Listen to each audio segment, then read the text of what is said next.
here's just a little picture I have listed on here. You guys can see, come over here. So if we take trees, for example, trees are plants, right? Yeah, we talked about that in our last lesson.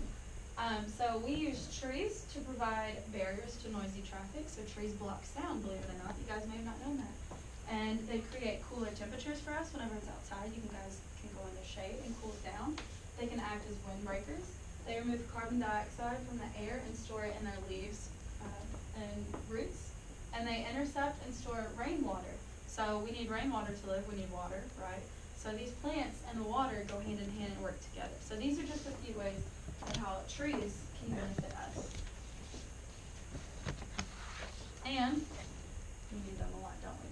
So, like I said, if we have an unsafe environment because of the lack of recycling, plants cannot grow properly. Oxygen production will drop, like we mentioned. Local wildlife will suffer. Who can tell me why wildlife might suffer if plant production goes down?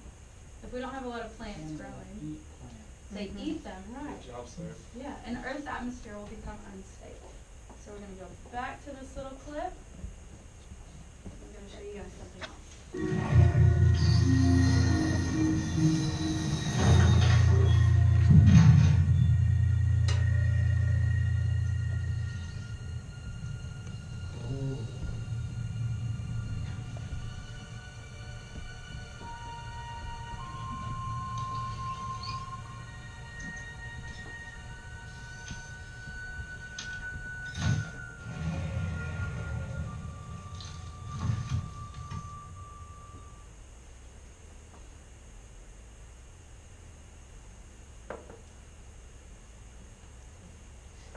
So who can tell me why they think that scene was really important?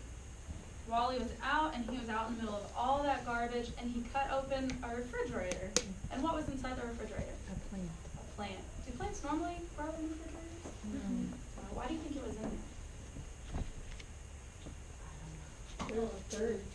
There was dirt in the refrigerator? Well, why wasn't it growing in the dirt outside of the refrigerator? Did you guys see a lot of dirt outside? No, it was just a whole lot of garbage piled up, wasn't it? Good. All right, so we started reading a book yesterday, right? Can everyone tell me what the book was called? The Lorax. Now, did we get to finish reading all of it?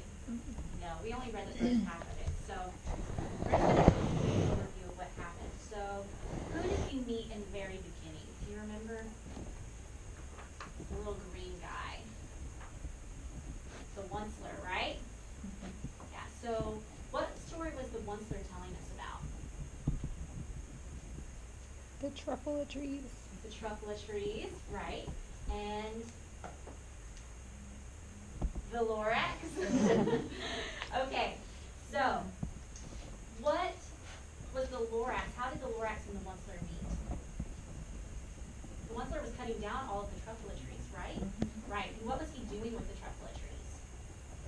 Making them into clothes and scarves and stuff. Yeah, he was making them into the needs, right? Can everyone say that? Needs. All right.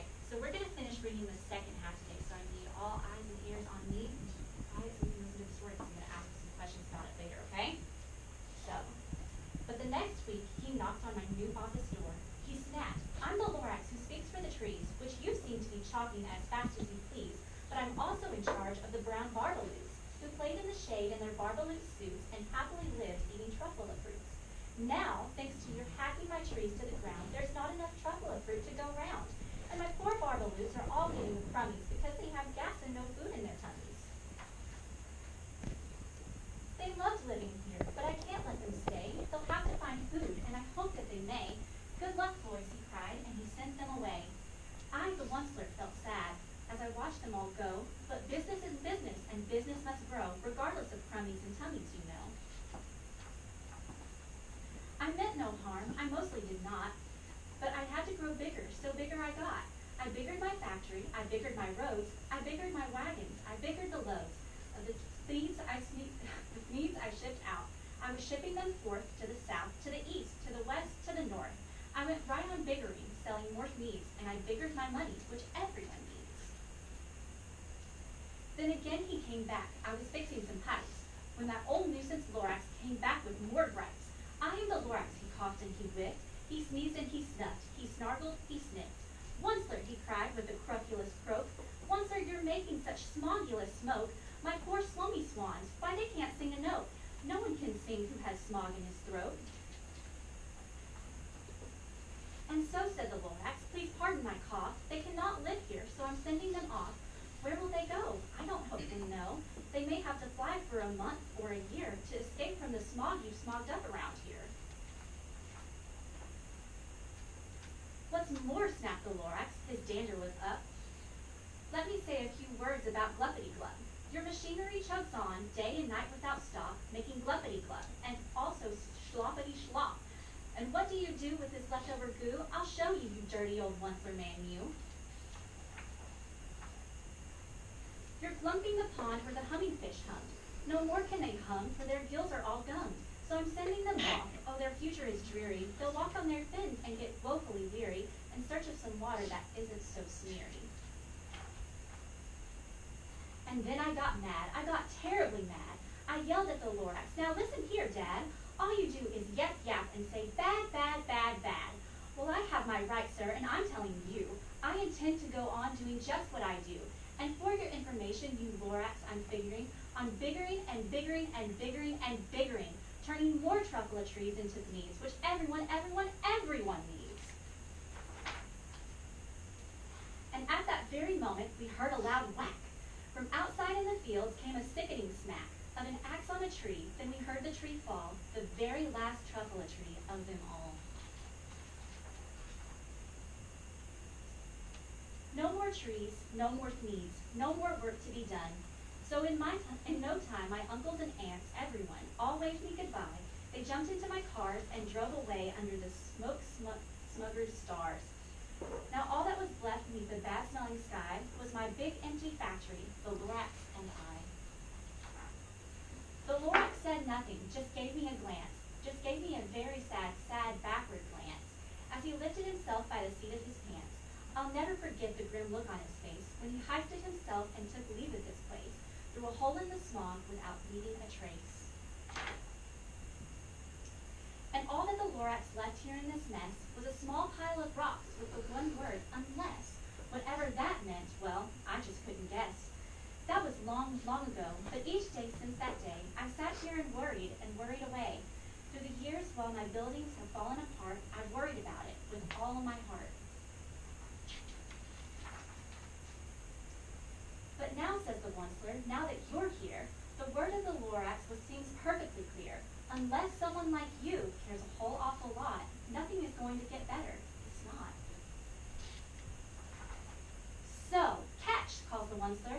He let something fall. It's a truffula seed. It's the last one of all. You're in charge of the last of the truffula seeds, and truffula trees are what everyone needs.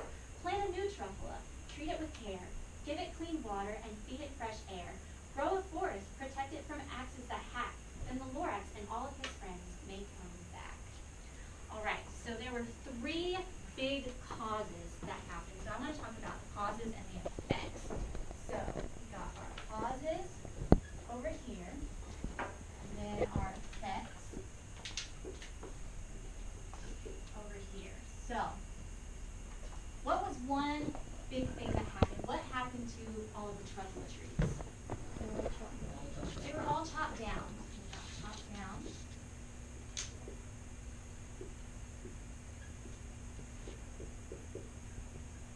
And what happened when all of the trees got chopped down?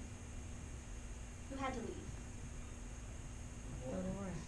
Well, the Lorax, but someone else had to leave too. Those little brown creatures. Yeah, the little brown creatures, the Bartaloots. What happened to the Bartaloots? Why did they have to leave? There was no truffula trees to food. That's right. They left because they ran out of food.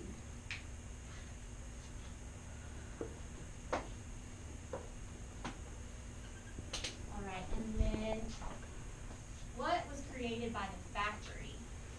Needs. The needs, right? And what was in the air that the factory made? Started with an S. Smog. Smog was created from the factory. And what what happened when all of the smog was in the air? Yeah, the Swommy swans couldn't sing because they got all of the smog in their throat, right?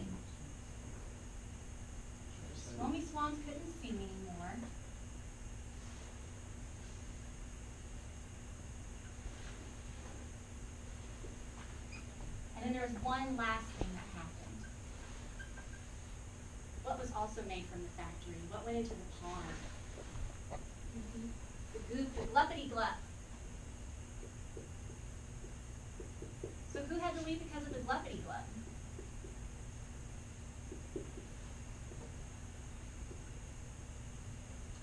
Remember? Where was it all? The humming fish, that's right. Where the humming fish had to leave, and where did they have to go? They had to find a new body of water, right? That didn't have all of the gunk in it. Alright, so using what we learned about recycling, I want you to write 2 to 3 sentences and then draw me a picture, but I want you to write your sentences first. Write 2 to 3 sentences telling me how you would help the Lorax take care of our trees and the rest of our environment, okay? And then when you're done, give me a thumbs up.